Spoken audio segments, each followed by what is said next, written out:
Et on commence d'ailleurs avec une image du sommet de Madagascar qui a pris fin. On connaît désormais le pays qui accueillera le prochain sommet de la francophonie. Ce sera l'Arménie et sa capitale Erevan pour la 17e édition. Ce sera dans 2 ans, en 2018. Sachez que c'est la Tunisie qui organisera ensuite celui de 2020.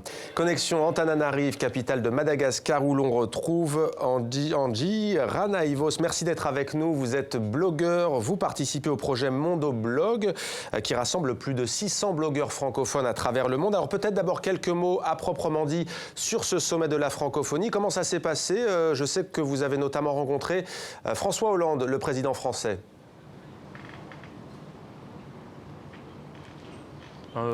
Bonjour à tous les téléspectateurs. Oui, nous sommes donc ici à Antananarive. Nous étions 50 blogueurs ou plus francophones du réseau Mondoblog. Donc notre mission ici, c'était de couvrir le sommet, surtout au village des Jeux de la francophonie en Dutapenak. Donc tout s'est bien passé.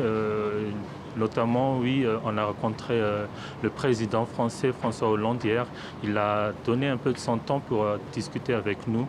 Il y a même une blogueuse de notre réseau qui a pu slammer devant lui et il a bien répondu aussi. C'est à voir sur mondoblog.org.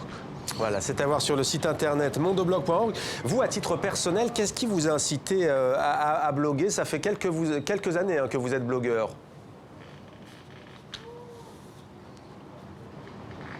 Oui, donc je blogue depuis 2009. Il faut savoir qu'en 2009, ici à Madagascar, c'était une crise à cause de le renversement du président. En ce temps-là, c'était Ravalomanana. Donc c'était une crise vraiment profonde pour Madagascar, aussi bien politique, économique, financière. Et les blogueurs malgaches qui étaient là, c'était tous presque de nouveaux blogueurs qui voulaient partager des opinions, des points de vue sur Internet. Sachant que les victimes de la crise, c'était les médias. La télé nationale, la radio nationale étaient brûlées dès le début de la crise. Les autres médias soit se taisaient, soit ne prenaient pas position.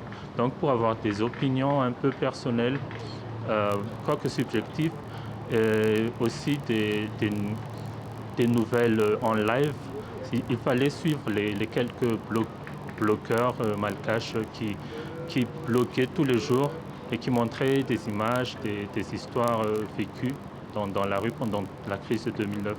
Mais après, le blogging à Madagascar c'est bien développé. Il y a de plus en plus de blogueurs et dans tous les domaines. Et vous êtes donc devenu une alternative pour transmettre l'information aux citoyens. Merci beaucoup, Andji Ranaivos, d'avoir été avec nous en direct d'Antananarive à Madagascar, où s'achève donc ce 16e sommet de la francophonie.